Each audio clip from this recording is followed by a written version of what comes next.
So you may be wondering, Josh, why the hell are you reviewing the Donkey Kong arcade game, let alone a Game Boy port of it? Well, as a matter of fact, this is actually a completely different game to the one we're aware of. The name is just there to trick you. But exactly how is this game so different? Let's take a look. So you guys are all familiar with the classic arcade game, right? Where you climb an insane amount of ladders, hop over barrels, and rescue your girlfriend Pauline from the clutches of the big ape himself, Donkey Kong.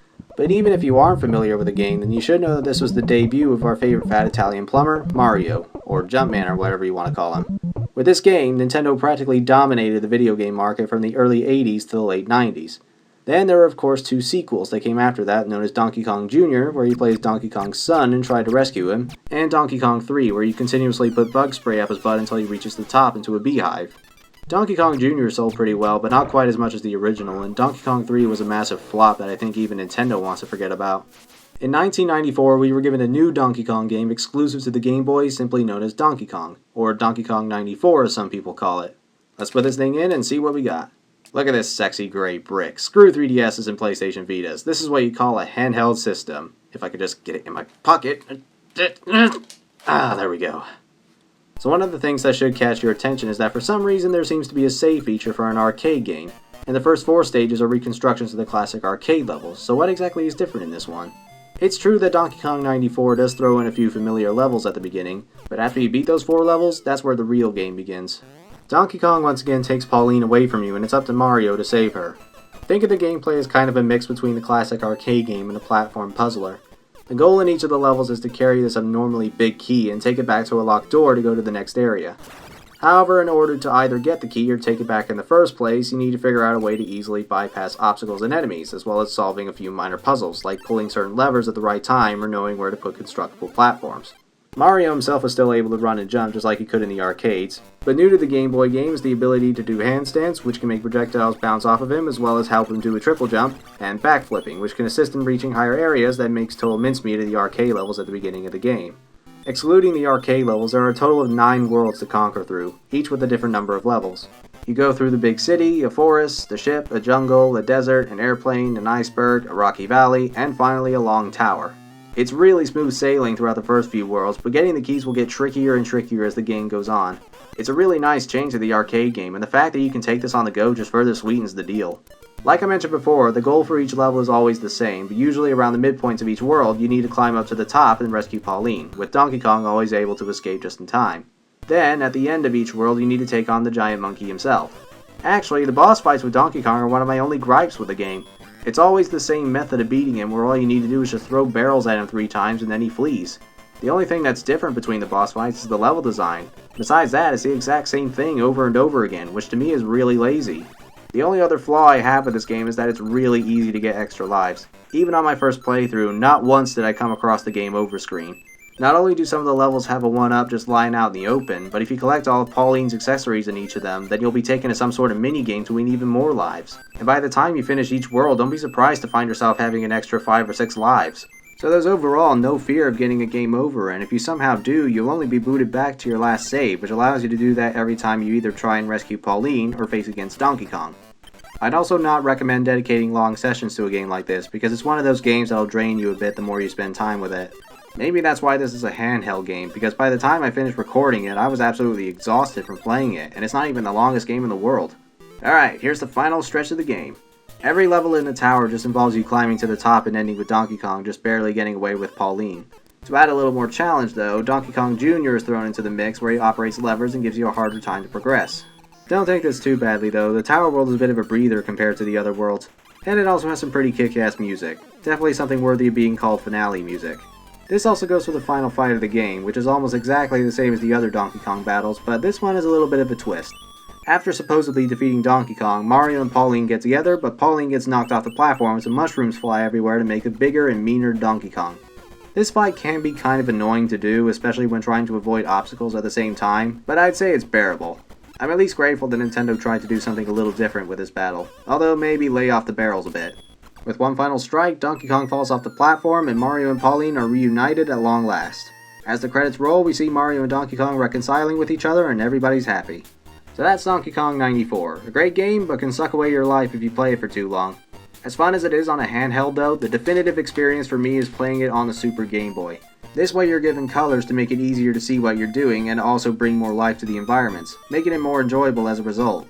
You also get a pretty nifty backdrop to make the game look like you're playing on an arcade cabinet. It's not much, but it's the little things that brighten up the place. So if you still happen to own an SNES and a Super Game Boy at this day and age, please, I urge you to play this game on that Super Game Boy. It's my preferred method of playing it, but that's not saying you should also have a go at playing this on the move as well, aside from maybe looking a little archaic. I've had some good times playing this on the bus rides in my college, and it's still fun to play today. I'll give it an 8.5 out of 10, standing for a short burst of excellent fun. So, what do we have now?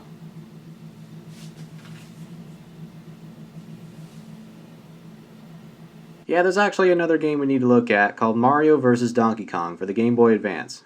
Hey, this'll give me a chance to introduce you to the Gameboy Micro. Around the time the Nintendo DS was released, there was one final attempt to keep the Game Boy Advance going, and that was the Gameboy Micro. Micro is right. This is the tiniest handheld console I've ever seen, along with a really tiny screen. Because of the smaller screen though, this makes the graphics slightly more crisp than before, and the text is easier to read, which is great for any chatty games like Metroid Fusion or the Final Fantasy games. There's also a backlight in the Micro, which means that you no longer have to stand behind a ray of light in order to see what you're doing, like with the original Game Boy. This is a really awesome device, and I'd highly recommend getting one of these if you either don't own an Advance already or have carpal tunnel syndrome. The only small issues I have with it is the placement of the start and select buttons and the somewhat awkward feel of the L and R buttons. You do get used to it, but it will feel a little weird if you've been playing with either the Advance, the SP, or the DS for a long time. Also, the Famicom style version is way too expensive, so if you're on the cheap side, then I'd recommend getting one of the plain colored ones for less than £50. Lastly, you unfortunately can't play the original Game Boy games on it, unlike the Advance and SP. Will Donkey Kong 94 work with it? Nope. Metroid 2? Nope. Zelda Link's Awakening? Nope. Well, I still strongly suggest that you get this little gizmo anyway. Okay, let's move on to Mario vs. Donkey Kong. Now originally this was going to be an expansion to the original game called Donkey Kong Plus. This expansion was going to support a level editor that you can use on the GameCube and play them on the Game Boy Advance with the link cable. However, for some mysterious reason the game had vanished the following year and was instead replaced by Mario vs. Donkey Kong. I haven't beaten this game in years, so how does it hold up today with a fresh pair of eyes? The gameplay is very similar to Donkey Kong 94, but this one has a lot more emphasis on puzzles, which mostly consist of pressing different colored switches in the right places. As fun as it is though, I personally prefer the larger focus on platforming, like in the original Game Boy game. Pauline's also not in this game, so the story's a little bit different this time. Donkey Kong is seen sitting around watching TV when a new Mario toy called a Mini Mario is being advertised, and this instantly catches Donkey Kong's attention. Immediately running to the stores, he sees that they're fresh out, and so Donkey Kong decides to steal some Mini Marios from the factory that they're made in. As Mario, it's your job to stop Donkey Kong and get back all the Mini Marios. I'm guessing because Pauline's not in this game to begin with, then replacing her accessories or different colored presents you can get in each level to gain access to mini-games and earn extra lives. Mario vs. Donkey Kong is 6 new worlds for you to travel, which may sound like a bit of a downgrade compared to the last game, but that was probably intended because each level is 2 phases. The first phase once again involves you having to collect a key and take it to the locked door, while in the second phase you need to get to the Mini Mario in the level and set him free. These Mini Mario phases are essentially the same as climbing to the top and rescuing Pauline from the last game, but unfortunately, unlike Donkey Kong 94, because these are in almost every level, it doesn't make them as special as last time. It was a nice break from grabbing keys in the original, but here it's just not quite the same. Personally, I prefer the structure of the original Game Boy game with its bigger focus on platforming and arcade-like formula. At the second to last level of each world, you need to take the 6 Mini Marios you have been rescuing and place them safely in the toy box. Then, depending on how many Mini Marios you've saved, determines the number of hit points you can get while facing against Donkey Kong. The fights against the Big Ape are definitely a bit more involved than last time. You do still defeat him the same way as you did in the Game Boy game, but each world has a new gimmick thrown in to make the fights a little more distinctive. Some of them can still be pitifully easy, but there are a few that can be annoying to deal with. Like this one in the last world where you keep changing the direction of the conveyor belts to get up a bomb to land on Donkey Kong, all while avoiding lasers at the same time. So after going through the 6th and final world, Mario continues to chase Donkey Kong where he sees that he's run out of Mini Marios. After that, 3 random Toads, who we've only seen at the beginning of the game, come in, where they and Mario point and laugh at Donkey Kong's little mishap, causing the Big Ape to kidnap the 3 Toads out of rage and climb to the top of a tall tower. The final battle against Donkey Kong is not quite as climatic as it was in the original game. All you need to do is free the Toads with the corresponding key and throw a few giant barrels at Donkey Kong's face, getting lower each time. After throwing the last barrel, we see Donkey Kong struggling to hang on for dear life, where the Toads come in and stamp on his feet to make him fall to his death? These Toads were out for blood. No, don't try to cover this up with the credits. That's still a horrible image in my mind. In fact, what if we just... There we go. Of course, Donkey Kong doesn't die, but while he's still dizzy for a bit, Mario comes back down to see if he's alright. But Donkey Kong takes more mini Marios that happen to be wandering by, which means the game's not over yet. These new levels, known as the Plus levels, have now turned into escort missions, where you have to take a mini Mario to the locked door, and since you already have the mini Mario with you, this means that there isn't a second phase you need to do in order to fully complete the level. That's more like it. Why couldn't we had the earlier levels like that, where all you need to do is take the key to the locked door, then maybe spend one level saving all the mini Marios, and then do the level where you put them in the toy box. That, I think, would have been better. I mean, it's fine as it is, but there's always room for improvement. Anyway, the escort missions are definitely a bit easier than what you've previously had to go through. But there are a few levels that just make me want to pull my hair out and stop playing altogether. And unlike the last game, you're probably going to be seeing that game over screen a hell of a lot more. Because of there being only one phase for each level, the Plus worlds don't take quite as long to get through compared to the prior worlds, which can sometimes feel like unnecessary padding, but for the most part the levels are structured pretty decently. There also aren't any toy box levels you need to do, and disappointingly, the Donkey Kong fights are the exact same ones that we did in the earlier worlds. Once all the mini Marios are saved again, Mario chases Donkey Kong for a second time, with Donkey Kong once again checking his bag to see that he still has 6 mini Marios left in his grasp, where he continues to run off with them. Following his trails, Mario comes across the mini Marios where they're immediately held tight by giant hands, and this all builds up to Donkey Kong somehow knowing how to make a giant death robot. So he's an inventor, as well as a professional kidnapper. Huh, go figure. The true final battle against Donkey Kong is very similar to the one in the Game Boy game, except, well, he's in a robot instead of being giant. Just like Donkey Kong 94, this fight can be pretty irritating, mainly because there are more projectiles than ever, but I'd definitely say it's a much better way to end the game than what you had to do in the original 6 worlds. It also has a pretty kick-ass theme to go along with it, which somehow makes me like this fight a lot more than the Game Boy game. In fact, this may be one of my new favorite final boss themes of all time. I think I'll put this in the number 6 spot and move everything else upwards. Sorry Batman, looks like you're number 11 this time. Since I'm here, I might as well replace Ganondorf's theme from Ocarina of Time to the one in Twilight Princess. This one I think is definitely more upbeat. I have no idea why I went with this theme to begin with.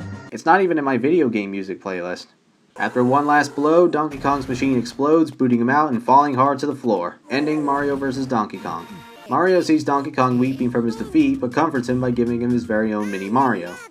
Give the man credit for not stomping Donkey Kong's head in for killing him over some toy that he could have just asked for. So everything is nice and jolly again, and in come the credits with Mario referencing members of the staff. Don't forget to thank Mika Miyamoto. The last thing to mention is that depending on the number of stars you get from beating the high score in each level, you can unlock expert levels to play through, which you only get the option of doing until you clear the first 6 worlds. I've only tried the first one though because the last 12 worlds have completely worn me out. From what I can gather, the expert levels have a much higher emphasis on puzzles than ever before, and they're the hardest levels you'll come across in the game. I used to think that Mario vs. Donkey Kong was slightly inferior to Donkey Kong 94, but after playing it through again, I think I now like them both the same. As I've said before, the larger focus on platforming in Donkey Kong 94 appeals to me slightly more, but the amount of content Mario vs. Donkey Kong gives you is definitely a little better this time. You've got the first 6 worlds to do, then you've got the Plus worlds, you can try and collect all the presents and the stars, and you've also got the expert levels, so there's plenty of stuff to do in this game. In addition, the graphics are also very pretty to look at in Mario vs. Donkey Kong, and the sound is top notch, as well as the boss fights being slightly more entertaining. You do hear Mario's voice a lot though, which can sometimes be a little annoying, but I don't think it's anything worth criticizing about. Charles Martinet once again does a good job with his delivery, and even managed to get a laugh or two out of me. Here we go, again. Overall, if you want a more evolved version of the arcade game, then get Donkey Kong 94. But if you wanted to go in a slightly different direction, then get Mario vs. Donkey Kong. But remember to only play short sessions for both of them if you don't want to be tired out too quickly. Mario vs. Donkey Kong gets an 8.5 out of 10, standing for an interesting turn from the classic arcade game. I am aware that the sequels to Mario vs. Donkey Kong are far different to what we've just seen, which is why the next game in the series we'll be discussing is Mario vs. Donkey Kong 2 March of the Minis for the Nintendo DS. But we're not going to be looking at that in the next video, no. Like with the Castlevania series, it's time that I go back to a franchise I haven't talked about in ages. Now it's not going to have another marathon dedicated to it, but I've finally been able to record this certain game and I can at long last go over it. When we next meet, we're going to be looking at Metroid Prime for the GameCube. My name's Josh Smith, I praise the treasure and I pick apart the trash. See you later.